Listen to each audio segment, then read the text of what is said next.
Don Polye reinstated as Kandep MP. UPNG Council suspends Semester 1 indefinitely.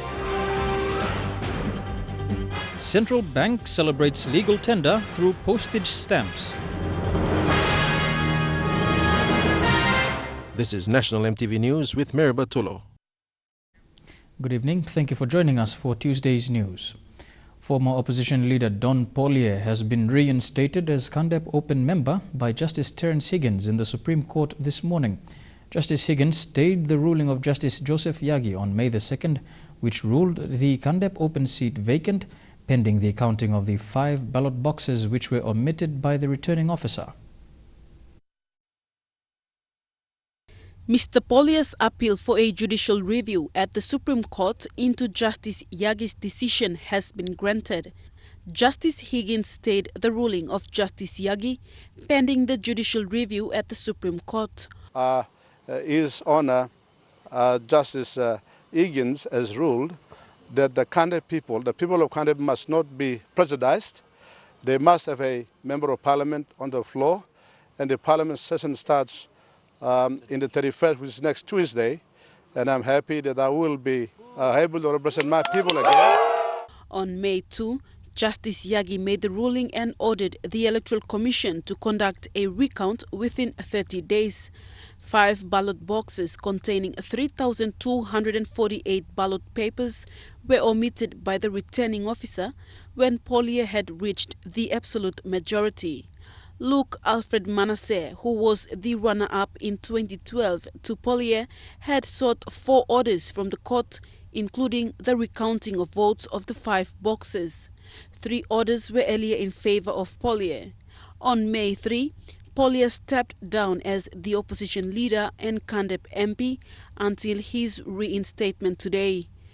I would like to humble myself before the rule of law, before the justice system and the judiciary in Papua New Guinea. I also humble myself before the people of Kandep, those people that I represent, and also humbling myself before the people of Papua New Guinea in humbly serving them to creating an economy that will sustain them in the future. Basinata Yama, National MTV News. A verdict for the 13 PNG Defence Force soldiers charged for mutiny will be handed down next Wednesday. Presiding Judge Justice Penuel Mogish will make the ruling based on submissions presented in court by lawyers representing the 13 accused and the state. The 21-day trial commenced on the 2nd of this month, and next week's ruling will mark its closure. Tekla Gunga reports. This is the 17th day of the 21-day trial. All 13 accused were present for the hearing at the Bomana District Court this morning. On May 9th, the 3 lawyers representing the soldiers, Captain Dixon Wesley, Leslie Mamu, and Edward Sasingian, filed a no-case-to-answer submission after state lawyers presented their evidences in court. Justice Mogis then ruled that 8 of the accused had cases to answer, 2 on all 4 counts of mutiny, while the other 5 had either 1 or 2 counts to answer to. The 8 soldiers who had cases to answer to on all counts include Major Benjamin Eddie Mani, Warrant Officer Scotty Cowley, and Corporal Peter Perari. The 13 PNGDF soldiers were charged on 8 counts of mutiny and misconduct last December after they failed to abort an operation in Southern Highlands, following directions from their commander. However, on the 2nd week of trial, Justice Mogis struck out the misconduct charge after ruling that the same sets of facts were used to charge the soldiers for mutiny. The 13 soldiers justified their refusal to follow the command because they were not given their allowances for that operation. Their bails have also been extended, and the 13 will appear in court for the handing down of the verdict next Wednesday. Tekla Gunga, National MTV News. The verdict on Matthew Damaro's legal representation by a private lawyer was deferred by the National Court in Port Moresby today. Presiding Judge Justice Alan David adjourned the decision because another proceeding on the same matter is before the Supreme Court. This has resulted from a special reference which Damaru presented in court in March. A special reference is a legal document that contains provisions of the Constitution or any other act that are used to argue a case in court. For this case, Sections 197 and 198 of the Constitution and Section 146 of the Police Force Act were cited. These provisions are about the functions and responsibilities of a police officer other than the police commissioner to file, pursue, or get involved in a civil court proceeding regarding official police matters either before the Supreme or national courts. Judge David said until a verdict is handed down by the Supreme Court, his decision on these applications will remain deferred. The parties involved in this case include Head of National Fraud and Anti-Corruption Director, Chief Superintendent Matthew Damaru, Victor Isove, the Assistant Crimes Commissioner, and Police Commissioner Gary Baki. Damaru is represented by Gemma lawyers, Isove by Nicholas Tema, and Young and William lawyers are representing Police Commissioner Gary Baki. Thakla Gunga, National EMTV News. The new Road Traffic Act will allow traffic officers to charge a large sum of money to vehicle owners who fail to follow traffic rules and regulations. The act, passed by Parliament in 2014, is yet to come into effect. But in advance, authorities are advising vehicle owners to be responsible because the current minimum fine of 3 kina will increase to 200 kina under the new law. The new Road Traffic Act was passed 2 years ago but is yet to be implemented. Under the new act, penalty fees for disobeying road safety rules and regulations will be increased. The current minimum penalty cost is 3 kina, but under the new law, the minimum fine will be 200 kina. The fines will be increased and failure to pay may result in imprisonment. At this stage, authorities are trying to look at alternatives. Fines on by charging long and by on the spot fine, because fine by big blood to mass na all by na expect him all karem this like money. So one block way long alavi all offenders or driver or boss crew or usat operators, PMV operators usat on him karna all by enforcement officers but talk you must go fix him this like problem lo you. After you have fixed it, you come and show to the person or the officer who have charged you and tell him or her, this I fixed mine. They will give you a certain number of days to fix it. But if you don't fix it and you run around, and if they happen to catch you again, that's going to be double the price, double the fine, I mean. The increase in penalty fines is set to discipline drivers and vehicle owners to be responsible and be safety conscious. It's not about raising money with charging people with FT fines and all that, but it is about helping people to actually fix their problem, fix whatever that needs to be fixed. Under the new act, the Road Traffic Authority and the police will form the enforcement unit. But now they've amended the Motor Traffic Act under Motor Road Transport Authority. The fine will range from 200 to almost 4,000, and that will have a lot of impact on drivers and people that walks on the road. Quinten Alomp, National EMTV News. As a shareholder of Oil Search, the government and people of Papua New Guinea stand to benefit in the long term if Oil Search acquires Interoil. Oil Search Managing Director Peter Botten, in an interview for MTV's Resource PNG program, outlined the benefits for the country, saying the deal was in the nation's best interest. In a week that has seen Oil Search make headlines over its proposed acquisition of Interoil, Oil Search Managing Director Peter Botten was invited onto MTV's Resource PNG program to explain this deal. The announcement has been welcomed by government, with the Prime Minister congratulating Oil Search in its endeavour to become a regional oil and gas powerhouse. And according to Mr. Botten, the country will benefit from this deal. This deal allows us to be substantially more influential in making sure that the next phase of development in PNG for LNG is done in the most capital effective, the most timely way. We do genuinely believe that with cooperation between the two projects, we can reduce the capital costs. That means that the tax that we pay as a developer will be higher and will result in more benefits coming back to the state.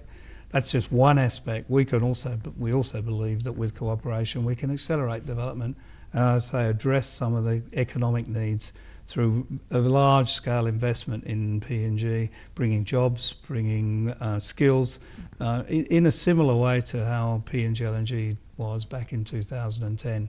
And let's face it, we need that stimulation in the economy to really drive growth and allow us to collectively deliver services that are so desperately needed by our people. Mr. Botten also spoke about concerns raised by the competition watchdog, the ICCC. Most of these business houses are just going ahead and acquiring one after another, selling off shares to each other, and we've been very silent on this one because the ICCC Act has been is not very mandatory for them to come to us, and that is why. So we've lately shifted this one to make it mandatory. Look, we'll go and have a discussion with ICCC and obviously treat their sensitivities seriously. But I think the local gas market in PNG is absolutely tiny. In fact, it's pretty well non-existent. So competition in the local gas market isn't really applicable. But we'll work our way through the ICCC processes and work with them and ensure that we comply. But we don't think this will be a barrier to what is, frankly, a very significant industry investment in the country. Mr. Botten's interview will be featured on Resource PNG this Thursday on MTV. Minister for Petroleum and Energy Ben Micah has congratulated Oil Search, Interoil and Total on their strategic deals. Mr. Micah said the country's petroleum exports are by far the major contributors to the economy, and these announcements will result in more prosperity, jobs and development for the people of PNG. He said if successful, the transactions would result in state company Kumul Petroleum, on behalf of the government, after back-in rights, obtaining a 20.5% interest in PRL 15. The PNG government currently holds 16.8% interest in the PNG LNG project. BPNG commemorates legal tender through stamps. UPNG Council suspends Semester 1 indefinitely, and Madang's state-of-the-art surgical theatres opened. Those stories and more when we return.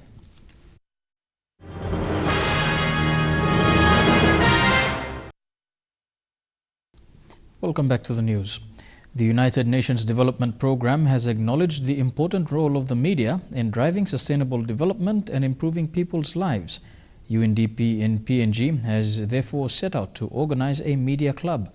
The aim is to provide journalists with more in-depth information on the global goals for sustainable development.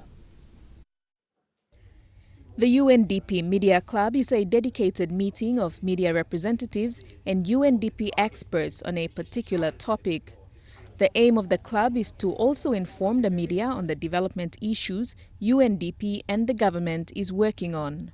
We acknowledge your influence in society, in decision making and so forth, kind of information that you give out. And we feel that it's very important that some of those big development agenda start to be contextualized in country, and also that you are aware of the kind of discussions that are taking place in the various forums and how we can support you better. Today's topic was Sustainable Development Goals, Make It a Reality. It drew on the experiences from the MDG Acceleration Program implemented in 4 communities across PNG and how these experiences can be used to achieve the SDGs. This is a community in Oro province. I was actually there just this weekend. And then when I started talking to them a bit more about what are some of your concerns or what are some of your worries, going forward, and they're very quick to say about, how this modernization is occurring and how cash is becoming increasingly important in their community and how can they access this, how can they increase their income generating opportunities. PNG will never develop people, the bulk population, the rural PNG will not come out until they are productive. And from wealth creation, we can be able to develop. And that's the lesson that we've learned. from the lesson learned we can be able to share with other communities in PNG, where government have to go in to create an enabling environment. UNDP said PNG hears a lot about the need for the country to take on sustainable development and create changes for better lives. Among a few pilot countries, over 3,000 people in PNG gave their views and needs for development through countrywide consultations. As a result came the 17 new global goals for sustainable development. The next move is for government, national and subnational, private sector, development partners, NGOs and civil societies to work together to achieve these SDGs. Deli Waigeno, National, EMTV News. Medang's Modelon General Hospital officially opened its doors to the state-of-the-art surgical theatres today. The theatre was scheduled to be opened by Prime Minister Peter O'Neill, but the hospital said he couldn't make it due to political pressure. The 11 million kina construction phase covers 4 operating theatres and the innovation of the old medical store building to radiology, pathology and the blood bank departments. Rachel Shise with this report.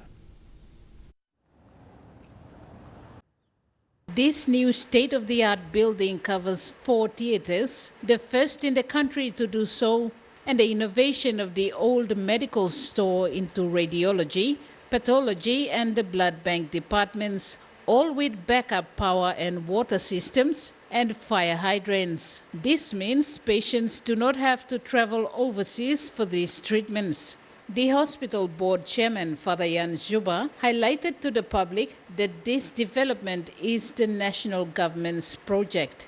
The government of Papua New Guinea investing in this hospital, and the investment is 11.1 million. These 2 buildings, the operating theaters, the radiology and pathology, are very important to provide quality of healthcare delivery to our people. At the same time, is essential for teaching hospital. The Medang Governor Jim Kass thanked Father Jan for his leadership in providing project management expertise that has saved the government a lot of money. Kass stressed that the provincial government is on standby to assist the hospital should there be any further needs to fully equip the theatres. Governor Kass, however, pointed out that Medang still needs a provincial health authority. There are 2 or 3 pieces of legislation which are being put in place or which have been put in place by Parliament, and I think the bridges are missing. The National Hospital Board Act, now the Provincial Health Authority. How do we link these 2 acts to actually delivering service right on to our people at the grassroots level is something that we have to work on so that we have the necessary capacity and expertise to walk those bridges in order to deliver the services. The Health Secretary, Pasco Kase, pointed out that the Health Department is committed to making sure Modelon's infrastructure meets the world standard. The Department of Health, the hospital management and board are committed to continue the development of the existing Modelon hospital infrastructure to meet the standard of health facility with teaching capacity and capability. Train human resources to meet the growing health service demand for the hospital in its endeavor to improve quality of health services. Rachel Shise, National EMTV News, Medang. The Bank of Papua New Guinea has collaborated with Post PNG in commemorating PNG legal tender through postage stamps. This was announced today by Central Bank Governor Loy Bakani at the launching of the newly issued stamps. It is also part of Post PNG's new business venture into e-commerce. The Bank of Papua New Guinea has collaborated with Post PNG for a set of legal tender stamps to commemorate PNG's 40th independence. The stamps feature commemorative notes and coins. They include 20 kina note, 10 kina note, and the 50 Toya coins. Post PNG, we've been collaborating with them on this project, and we're taking them for being innovative. Using modern technology to conduct their business, because this environment today is getting more competitive, And it's important that they look at other ways, innovative ways of how to conduct business. And Mr. Bakani made mention of the 15 Pacific Games 50-tour coin that won the Best New Circulation Coin Series from the International Association of Currency Affairs Excellence Awards. The award-winning 50-tour coin is also featured on the stamp. yes, the 50-tour coin is the first one circulating coin with the colored ones. It was we together with the Royal Australian Mint tried it out, and we thought it was good. So we got 50-tour onto it, on it to the 50-tour. So yes, it's the first one. That's the first award in terms of the coins. According to Post PNG, the trend of marketing stamps is not as it used to be. With this new project, the advantage is that it will be marketed overseas through its e-commerce project. The stamps can be purchased online through the Post PNG website. Merlin Diaukatam, National MTV News. The public will have a chance to know and understand the financial products of local business outlets through the Bank of Papua New Guinea Financial Inclusion Expo. This was announced by Bank of Papua New Guinea Governor Loy Bakani at a media conference today. The expo will be held in July with two major events in Lae, Morobe and Port Moresby, followed by smaller expos in other regions. Inclusion Expo, we had two big ones, first one in Lae and then the second one in Port Moresby. These are part of our plan or strategy to let people know, get people together with different financial institutions, telecommunication companies like DDCell and B-Mobile, to understand and appreciate some of the financial services and products that they are putting out in the public. Over 500 local coffee farmers from the rural Simbai LLG in Madang urgently need a serviceable road.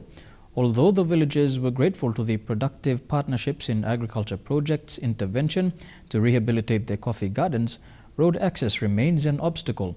At present, the only road connecting Simbai to Madang town has been left abandoned following collapse of several bridges and landslips.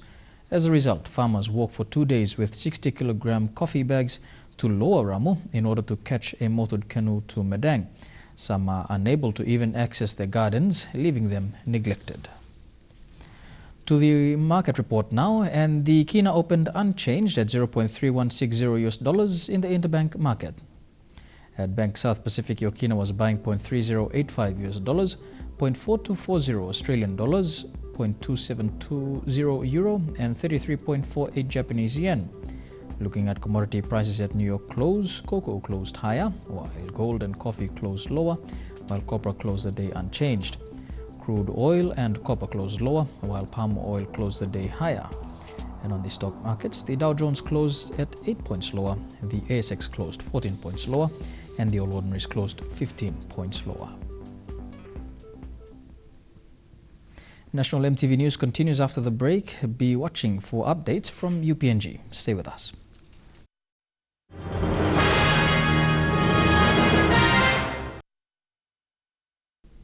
Welcome back to National MTV News. The Education Department's Read PNG program has covered over 21,000 schools in the country. However, few rural areas are being jointly funded by the districts. Yuan Gulf District in Morobe welcomed a non-government organization last week. The NGO group will assist in bringing library services for the students.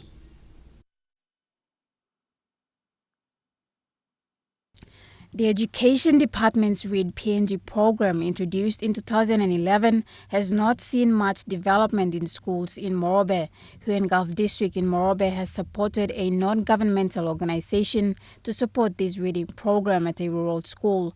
District Education Manager Moses Wanga, during the launching of a new library at Buaka Primary School in Yuan Gulf District Salama LLG, said the district decided to help its schools improve literacy after the Education Department did not deliver on its Read PNG program. As a district education manager, the policy, we have a problem of the implementation. We do not have enough capacity to roll out this policy to all the schools, especially in the Yuan Gulf district. Because of that reason, we have to look around to see other partners or other service providers who can be able to deliver this service effectively. Morobe's Provincial Education Advisor Kit Duram has also confirmed the Education Department suffers from a lack of funds to fully implement its READ policy and has resorted to seeking support from district levels. But the problem is, the funding is the problem in there, so it is the matter of the DEMs and the Division of Education to really see the fundamental aspect of this program and rolling it out so we can, in one way or the other, to support it. Rural Volunteer Library Services has assisted few districts in Morobe set up libraries complete with reading books for primary and elementary school students. In the Huon Gulf district, and he has funded us 100,000 to carry this project of setting libraries, delivering books, running training programs for teachers to teach library skills and reading comprehension skills to the teachers to enhance what the Department of Education's policy. The READ PNG program aims to improve literacy and enhance reading and comprehension skills among the young populations in elementary to primary schools. Now, in few rural schools where access to library services is poor, districts are now taking the next step in delivering this learning program. Now, it indicates that the Education Department is also struggling to fund the necessary resources required for learning in public schools. Colin Barilai, National MTV News, Leh. Gaba Gaba village in the central province will now have access to clean drinking water thanks to the US government for supplying 12 new water tanks. This is part of the new climate change adaptation project that aims to combat climate change issues in the Pacific region. Eric Harupma traveled to Gaba Gaba village and filed this report.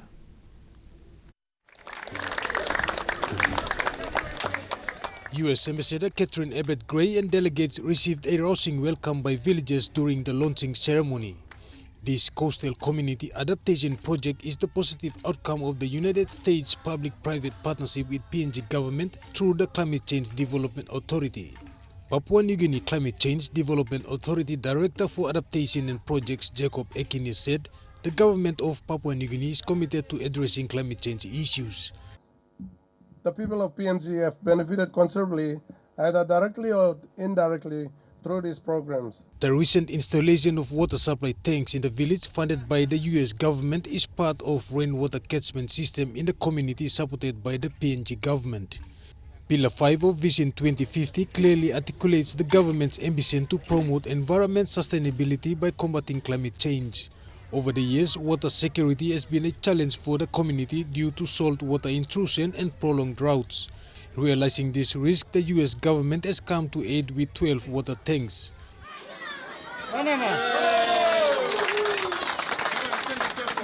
These storages holding approximately over 100,000 liters of water will sustain people during time of drought and natural disasters. States has built here in Gaba Gaba to increase your community's resilience to the impacts of climate change.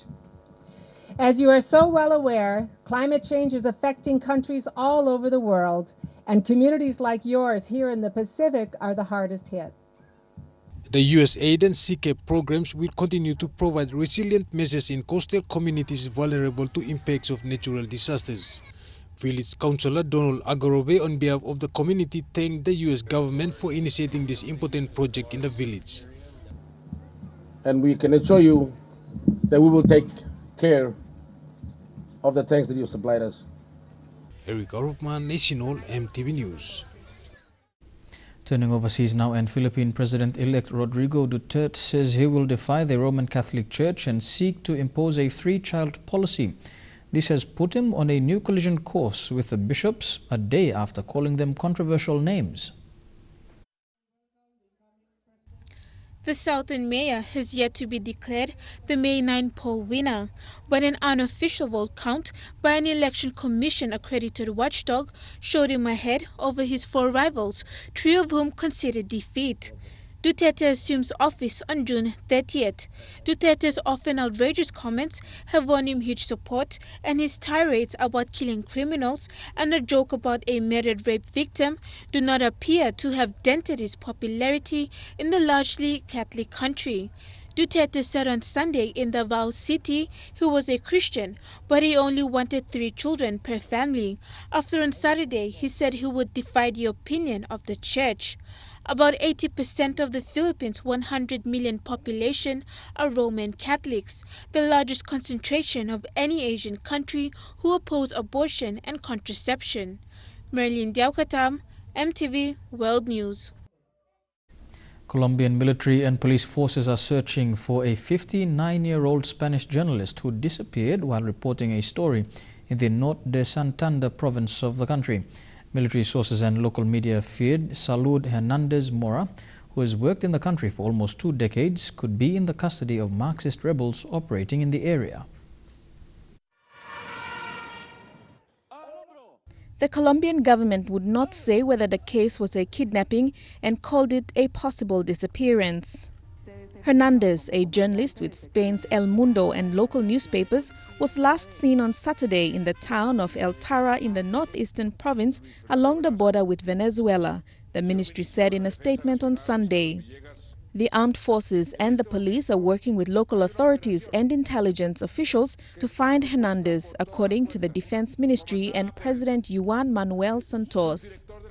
Santos said there has been no confirmation that she was kidnapped. Hernandez reportedly was working on a story on illegal drugs and had been in the area for about 20 days. She is known for opinion columns highly critical of Colombia's insurgent groups. Both the Revolutionary Armed Forces of Colombia, FARC, and the National Liberation Army, ELN, have presence in Norte de Santander. The ELN has continued taking people hostage even while it seeks to gain peace talks with the government. The country has been in peace talks with bigger rebel group, the FARC, since the end of 2012 and recently agreed to start negotiations with the ELN. Santos said no talks will begin until all ELN hostages are freed. The 2,000-strong ELN has increased oil pipeline bombings in recent months and continued kidnappings in what may seem as an attempt to pressure the government into beginning talks. Deli Waigeno, MTV World News. The UPNG Council has suspended its Semester 1 calendar indefinitely following the continued boycott of classes by students. This means that the university will now close until further notice. Acting Chancellor Dr. Nicholas Mann, while addressing the students this afternoon, said this should be seen as a win-win situation for both the university as an institution and the students.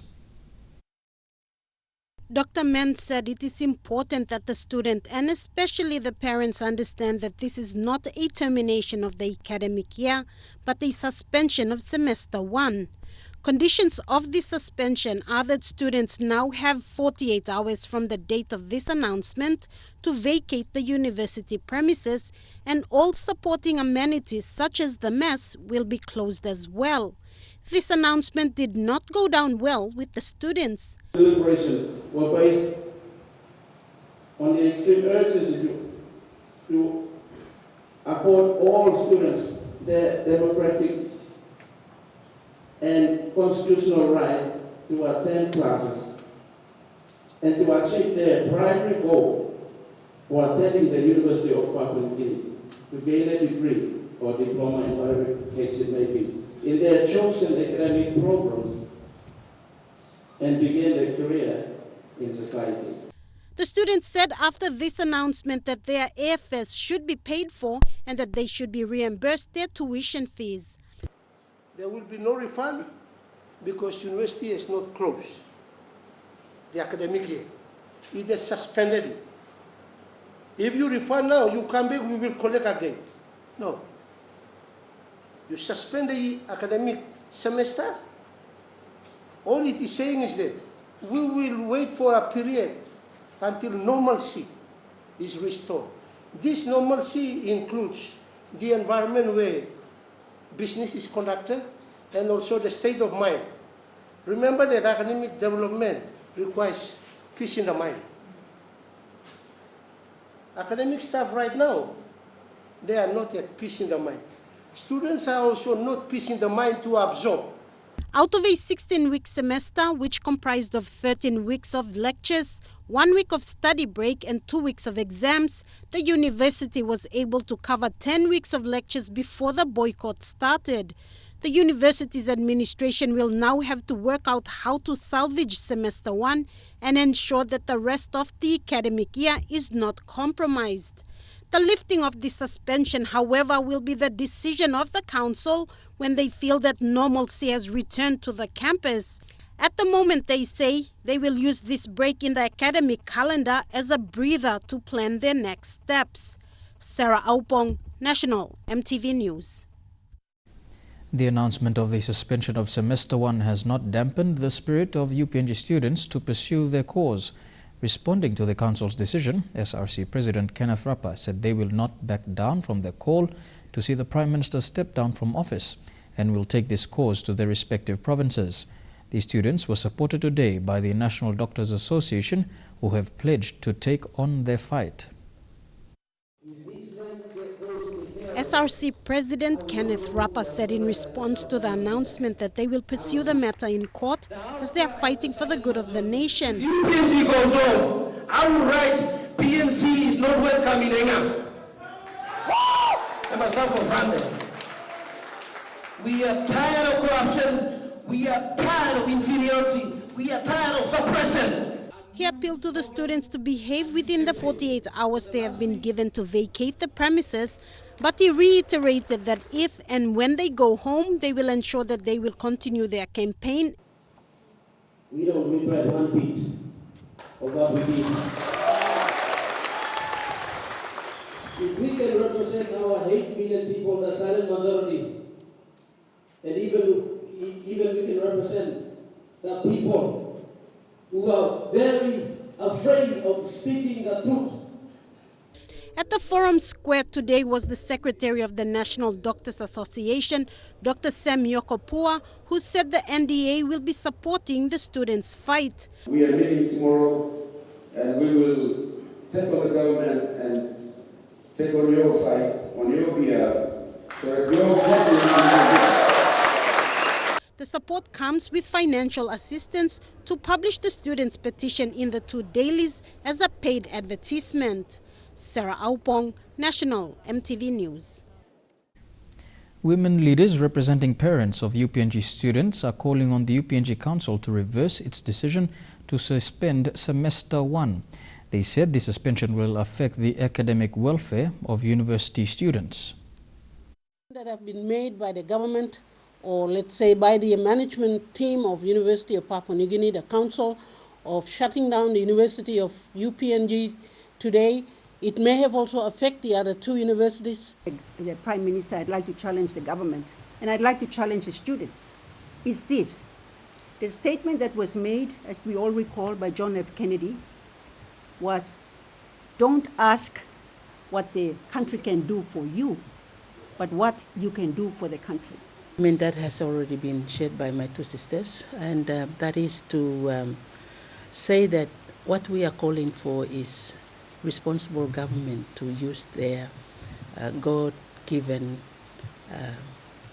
decision to do the right thing. Make a responsible decision right now, otherwise we are looking at something that is not going to be good for this nation. And therefore, we are calling on the Prime Minister and your cabinet, your ministers, to think responsibly for the welfare and well-being of this nation. You're watching National EMTV News. Trukai Sports is next. More teams arrive in Port Moresby for the OFC. Stay with us.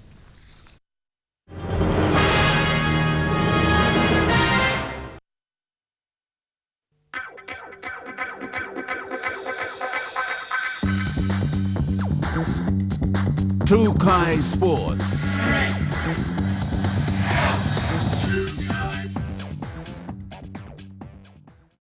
Welcome to Trukai Sports. We begin with football, and the PNG men's national football team is confident of a good performance leading into the OFC Nations Cup. The side will face New Caledonia in their opening fixture on Sunday, with the team appearing relaxed and assertive ahead of the match. Following good performances in the international friendlies against Solomon Islands in March, the team PNG appeared relaxed in the training camp 5 days ahead of the match against Pacific Giants, New Caledonia. PNG Vice Captain Raymond Gunamba has stated that pride for the country was a binding gel that brought the team together. It's a privilege for playing and representing Papua New Guinea team and taking part in this Nations Cup. Most of all, I think about my family and then my friends and the people of Papua New Guinea and all my fans. Debutants for the national team Nigel Dabinyaba and Tommy Semi also expressed excitement at playing for the team. Kind of a bit nervous. Yeah, playing in front of the home crowd.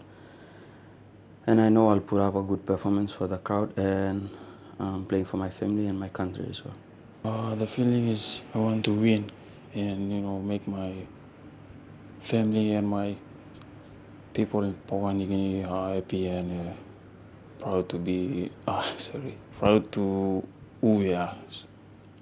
For other players like defender Otto Kusunan, it was more than just playing for the country. Especially time we play and me setting him lily late dota lumi and when no finish and me setting him no this time we play soccer because lo soccer cholna me when lose him lily dota lumi na can play out na when lose so me setting him no this especially 1 player 2 goal family lumi step out me setting him no this. The team had an intensive 2-week-long session in Leh, and this week they are focusing only on the tactical approach and set pieces. Dini Rose Raiko, National EMTV Sports. Still on football, the Solomon Islands national football team arrived this afternoon to a small crowd at the Jacksons International Airport. Having arrived from Brisbane, Australia, the Solomon Islanders have been placed in the same pool as rivals Vanuatu and Fiji, as well as perennial winners New Zealand. Team captain and former Hekari forward Henry Farado was ecstatic at the chance to be back in PNG. Yes, we are really looking forward to this occasion. We've prepared for quite a while now. We've had a tour to Australia at the beginning of the year and then one more before we came to Port Moresby this morning. So I think the boys, the management, the whole team's looking forward to this tournament, yes. To cricket now, and Port Moresby Cricket Association today received 30,000 kina in support from the International Training Institute to assist them with their programs, with an added 10,000 kina towards the Big Bash tournament, which will be held later on in the year. The International Training Institute has supported Port Moresby Cricket Association with over 200,000 over the years. Today, the Institute committed 30,000 to the association to carry out its annual games. And on hand to make the presentation was ITI Managing Director Senthil Kumaran Sentival. Here we will be sponsoring for the full competition 30,000 plus another 10,000 for the other competition which comes further down. What was that, the competition? ITI Big Bash. Big Bash, yeah, ITI Big Bash. So we'll sponsor altogether 40,000. This year, ITI has sponsored the association with 40,000 to boost its yearly programs. Mr. Sentival highlighted that cricket is a great sport that keeps the youth out of trouble and keeps them busy. And he also assures that ITI will continue to support cricket in the years to come. Upon thanking the sponsor, Port Moresby Cricket Association Chairman Dean Ani thanked ITI for continuous support for over 6 years that has seen the code grown from strength to strength. And we want to see that the benefits actually come out of it. And, we have a lot of unemployed youths and players in the comp as well, and which we want to get them through playing more cricket and getting them to achieve their goals to become Garramundis, Garramud players or the levels for the women. So with ITI's continued support financially, this actually helps us to roll out those the goals and the programs that we want to do for under Port Moresby Cricket Association. Yeah, and thank you again, Kumar. Port Moresby Cricket Association have seen a number of players that have played in the association gone on to represent PNG at the national level. 16 season, and like what you mentioned, we more concentrating on the ITA Big Bash. The T20 version was the one day is the 50 overs and has been run by Cricket PNG. And like what you said, it's we're limited with the ovals. Now with the funds available, the association plans to further develop the code and run the yearly programs according to their yearly schedule, with the aim to develop and bring the game out to rural central villages. Shane Soroya, National EMTV Sports. We'll be back with more of Trukai Sports after the break. Stay with us.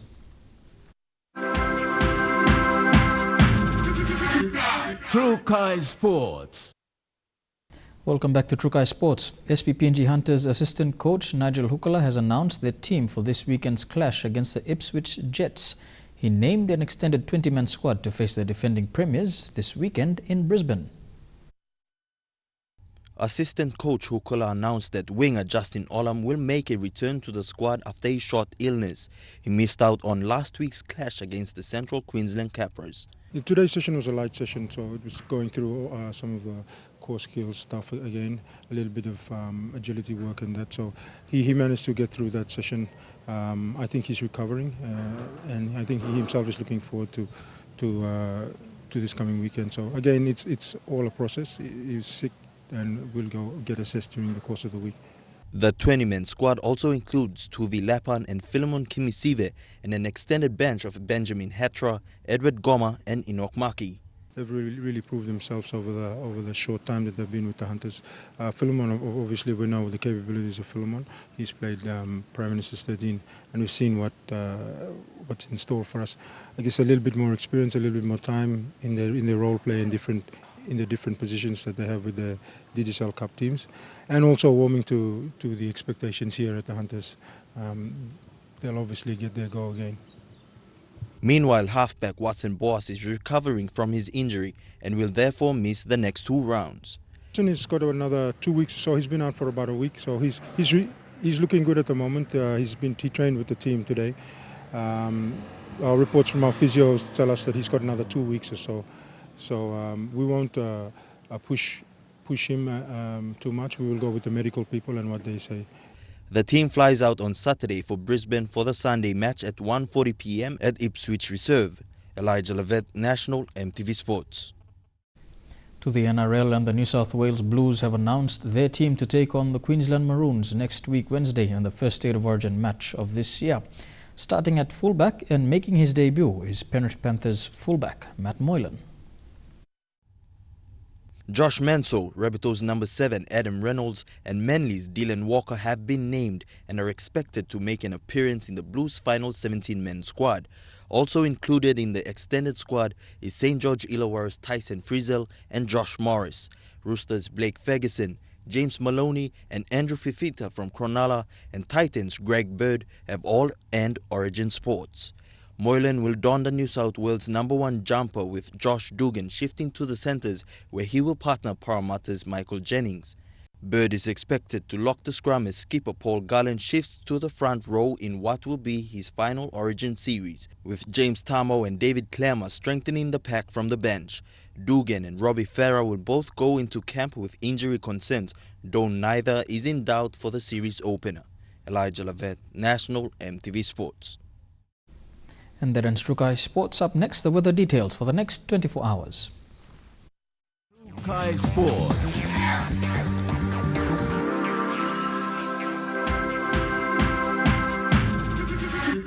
Trukai Sports.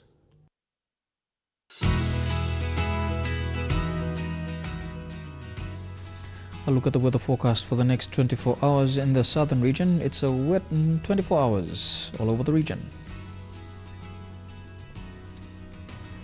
To the Momasa region, mostly fine in Madang, Wewak and Vanimo. Some showers expected in Lae and Wau. To the New Guinea Islands region, Lorengau and Kavieng, fine. Showers expected in Kokopo, Rabaul and Kimbe, and some thunderstorms in Buka.